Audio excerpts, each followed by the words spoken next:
Hey, welcome back to our channel. Welcome back. And today's video is something different, right? Because the next episode of 90 Day Fiance Happily Ever After was leaked onto the YouTubes, okay? And I was so lucky to have caught it, and I sent it to him, but it was like blocked or removed, whatever, before he could finish it. So lucky.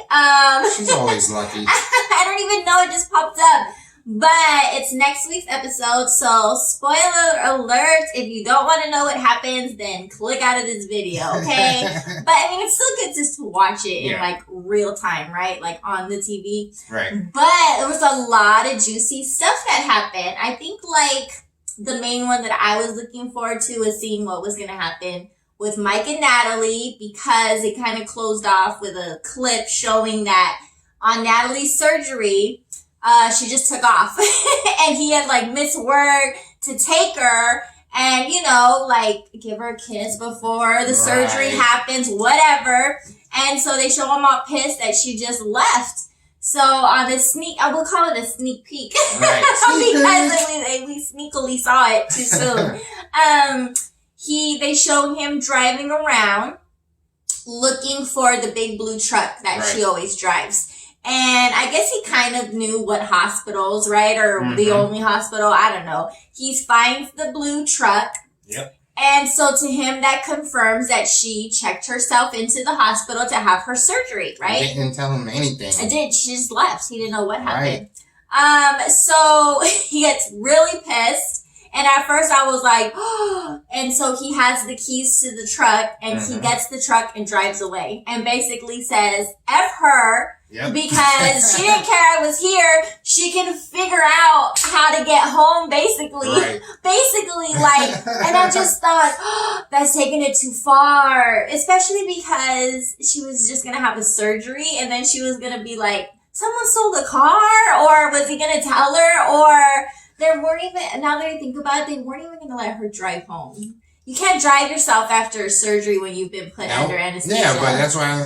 But anyways, and so he's driving away, right? Because, you know, it looks like they live in the middle of nowhere. So he's probably not near a hospital technically, right? So he's driving and is doing his little inner monologue about how I'm so mad, but I don't know if I should be, you know, deserting her at the hospital. And he just so happens to get a phone call letting him know that she made it out of surgery. She was like in recovery. He could pick her up.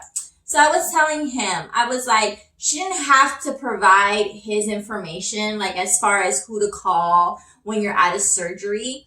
And so she could have put her friends. You know what I mean? Right. So to me, it made me think maybe it was just she keeps repeating that she thought he would be mad about the surgery, that it was too much money and not to do it. Maybe she just took off on her own because she was worried he wouldn't take her or try to talk her out of it or tell her not to go. So she figured once I go, it's done, and then he'll come pick me up. You know what I mean? Yeah, but versus her not wanting him there because she wouldn't have called him.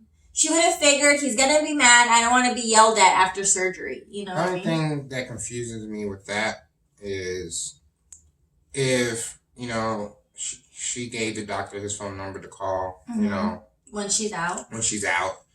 But what if he never even showed up? What if he was still at where he was at? You know what I'm saying? Well, I think she was assuming he would be at home, and when he got the phone call, he'd go pick her up.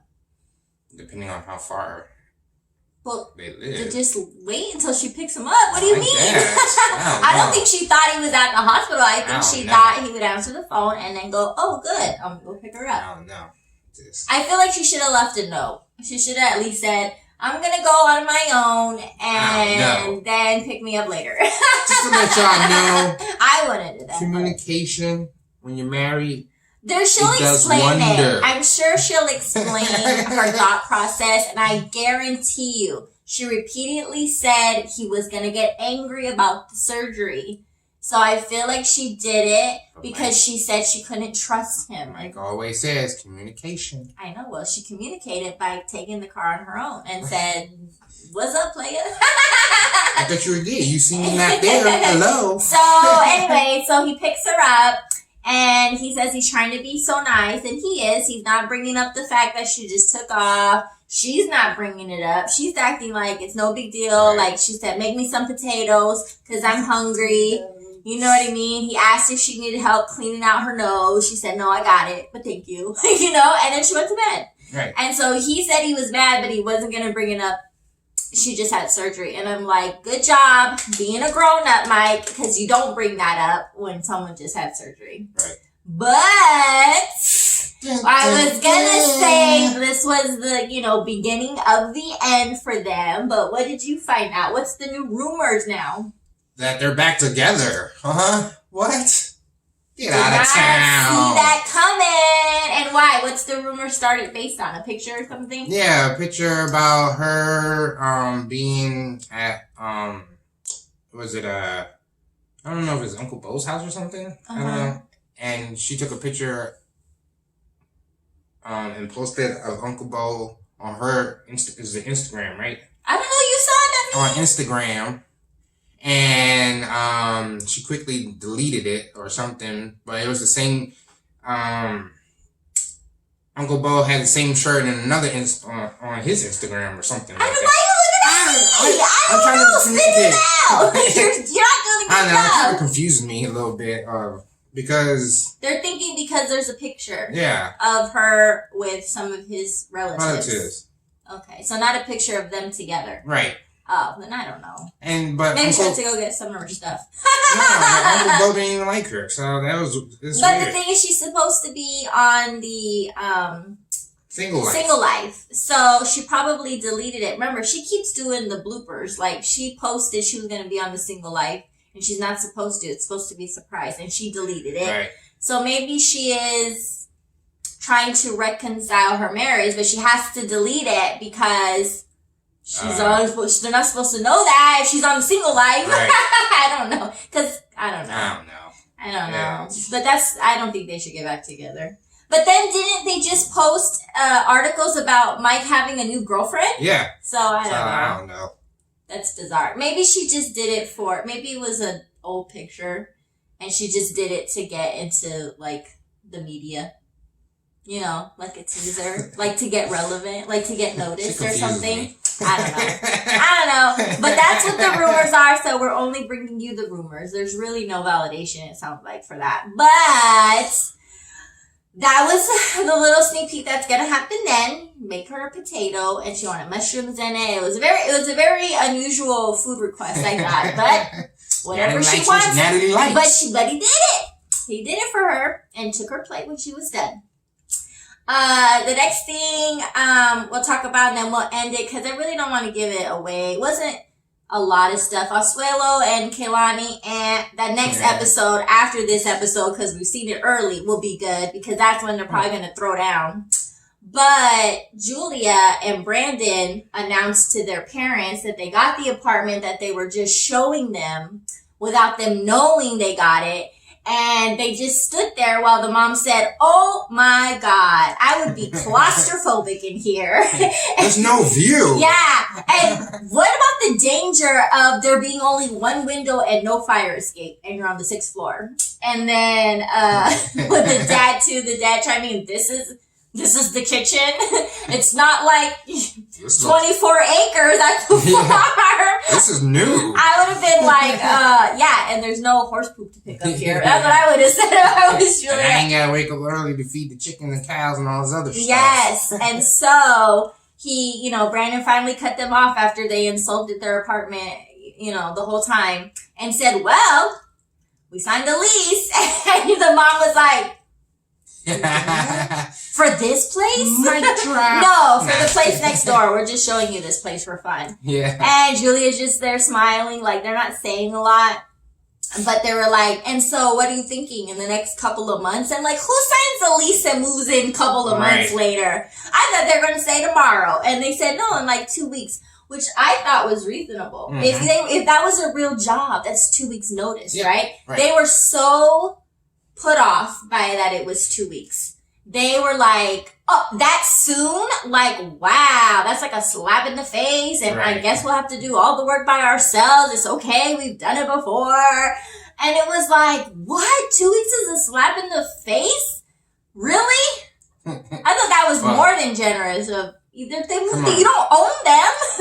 The mom wants him there forever. Yes. So 2 weeks is a lot to her. Totally tried to guilt trip them, and I feel so bad for Julia. Because every time Brandon steps up and be's a man and acts like a man, they say he's been brainwashed. Yeah. Because they cannot fathom the idea that their son wants to move out at whatever, 30-something years old, however old he is, with his wife and have their own space and not have to pick up horse poop. Like, that's just not, it's her. It's all her. She's a demon. And she has to watch that afterwards, that they said, oh, this has Julia all over it, brainwashed.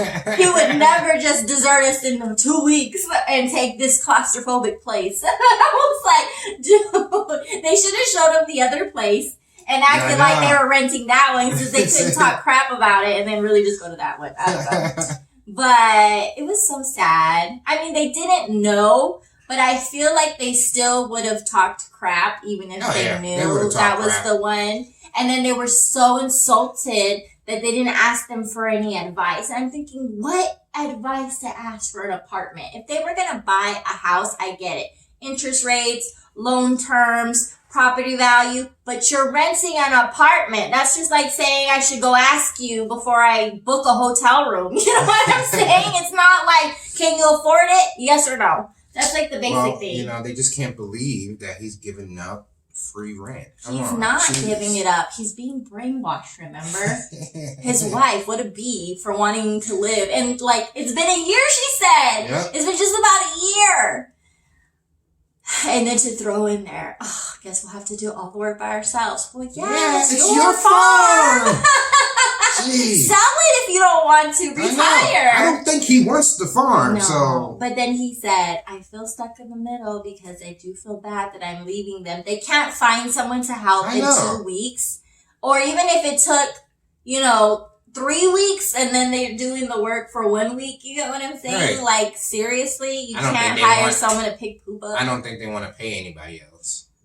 I think they feel like it's his duty. I feel like they're like in the olden times when a prince had to marry a princess and live in the castle and take over the castle duties. You get what I'm saying? I feel like they think he's they own him to do that. Wrong time zone. Well, and he was looking for the wrong type of girl. I'm sure there was farmers.com. Yeah. You'd find a girl that was like, I'm gonna clean up some wholesome. Yeah. So clearly that's not his style. Just because he didn't have a problem helping his parents didn't mean that was his life dream or something to do that. But anyway, so yeah. So we should see them all moved in the next episode, maybe at least. Yeah. And if there's any drama at the house, trying to get them not to move, maybe. I don't know. I don't know either. But yeah. And then who else was in there? Freaking Jovi saw his apartment. Of course, he complained because it wasn't in the city and there was no bars. Whoop whoop. Get over it, man. Yeah, and then Andrei and Elizabeth. Let's close out with that. Drama is so much drama. I feel like it's scripted at this point. It is. It's scripted, big time. It's scripted. So I can almost guarantee you.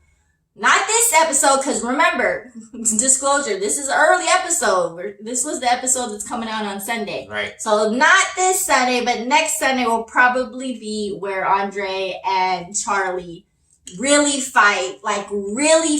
Because this episode was leading up to it, clearly. They get to the grandfather's house. No, not the grandfather, the sister. Oh, sisters? His sister. Their dad's sister's house, their aunt's.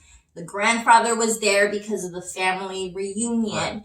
And the minute, at least the way it played out, I don't know if it was edited and there was peaceful talking before, but they made it seem as if they literally walked into this kitchen the minute they arrived and everybody just started attacking Andrei to the aunt.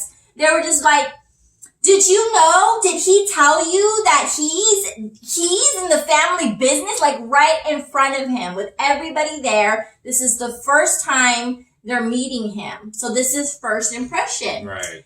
And they're like, no, we didn't know he was in the family business. And then, they're like, why does that matter? And they're like, it matters because, of course, Charlie, it matters because for 3 years he sat on his ASS and didn't do anything. And now he wants $100,000 and be a partner. And then they're like, ooh. And Andrei, for the most part, was just taking it. And then finally, he can only take so much.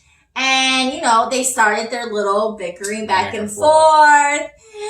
And the dad even tried to defend the situation. Mm-hmm. But what I thought was sad was that the grandpa and the aunt, even though any other third party would have seen that, whoa, it's the first night. Why are you bringing up stuff and insulting this guy right in front of us? Like, talk about him behind his back like a normal family, once he goes to bed. He's nobody. I talk to him right in his face. I don't care. It was just so awkward to be put. But they were like, totally vibing and siding with Charlie and the sisters and even looking at Andrei like a piece of crap. Yeah. And telling him like, calm down, Andrei. Calm down. Like, you should be bringing something to the table. You should tell your niece over there to calm down and Charlie to calm down. It was inappropriate. Whether or not you agree or disagree, it was inappropriate for Elizabeth's brother and sister to attack him in front of, family he's never met. I think it was just way too much. Way too much. It's just like, come on. Mm-hmm. I know you're trying to get your own show and be like the family Chantel. Mm-hmm. That's what it is. But everybody's getting tired of it already.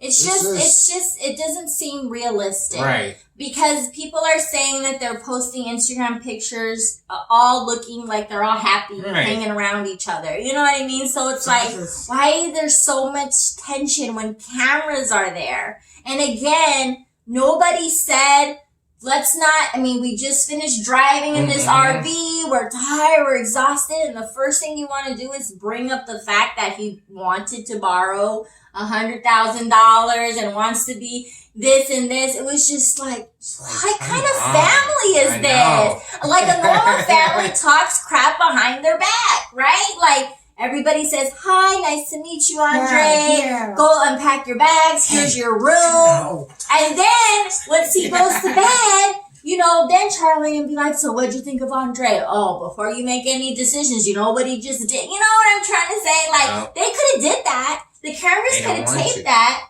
But it's like they want a fist fight or something. They want the drama. They need the adrenaline. I don't like it. I feel like I would have been like, what's happening? Why are you guys attacking him? I'm out. and you can't tell me that if they were that open, to say this in front of the grandfather, if they're this close of a family, you're telling me that they haven't talked crap about Andrei on the phone, through a text. You know what I'm saying? Like, I feel like they really didn't know this. Like, as badly as you want to say it on camera and in front of him and embarrass him, you really want me to believe that if it bothered you this much, this is the first time you're bringing it up to people outside of the immediate family? I don't think so. I think it's a little fake. I don't know. This is just my theory. After, the fight and everything, is Andrei going to leave, take the RV and just go back home, leave everybody? I saw though, that it looks like he has his own realtor company. Like him and Elizabeth kind of do end up separating from the family business. Yeah. And she does whatever she does for them, kind of like themselves. And good for them, because I feel like there's just way too much drama. I don't think it's worth it. I think that $100,000 was ridiculous for him to ask, but I feel like a smaller loan would have been appropriate to alleviate the drama, and he could have helped him still. Yeah. He could have shown him what to do to help him start his own business, and all his siblings would have been left out of it. All her siblings wouldn't have been involved or threatened or whatever. But this, I'm telling you, it's like scripted. What's going to happen? It's kind of scripted. You know what's going to happen? Andrei and Elizabeth, they're probably going to get their own, home makeover edition show. They could get that as well. I don't know. I wouldn't watch it. I don't like them that much as far as entertainment value. He's so he's so like emotionless the way, and she's kind of like annoying a little bit, you know what I mean? Like, and then he's like, no, you know, it's like I wouldn't. They don't mesh well together. Watch them fight all the time. Yeah, but then they wouldn't get anything done. I feel like it would just be like watching them fight over the baby falling and no parking spot. You want to watch that for 30 minutes? This is just a small clip because they show all the couples. I wouldn't want to watch that for 30 minutes. Oh, maybe people will watch them and be like, man, I don't want to act like them. Man, I'm going to work on my marriage. Okay, anyways, let's end the video now before this goes totally. I don't think they're motivational, you know, I don't think so. I don't know. I would much rather watch, I don't know. I would even much rather watch Asuelo and Kehlani. They're funny. Just watching him do his little dances and, you know, the mom butting in and causing the drama. That's like realistic drama, you know what I mean? Or this one is just like always in your face. They're never, ever happy. Someone's always whining. I don't know. I don't believe that. I just don't. It's too, I don't know. Anyway, so yeah, that was the Sneakity Peekity. You're welcome. Definitely watch it on Sunday. It was worth watching. They show clips. It's going to get more into detail with Angela and Michael because there wasn't that much in this episode with them. But the next one, it looks like we're going to find out. She did lie, though. She lied and she said that her lawyer convinced her to stay married. She told her daughter, no, he did not. He just told you what it was. That if you decided you want to get back together, it was going to be a no-go. Yep. A no-go. And that's what made her go, what? Maybe not, because I just want to play little games with him and make him think. I don't want to like be screwed for him not coming. Oh my god, it's so ridiculous. While she smoked 2 packs of cigarettes, basically, when she's not supposed to smoke at all. Giving it up. But yeah, so that was the Sneakity Peekity. You are welcome. In your face. Yeah, so watch that episode. It's gonna be good. And you can watch the rest of it because you only got to I know. And we'll see you guys next time. Later. Bye.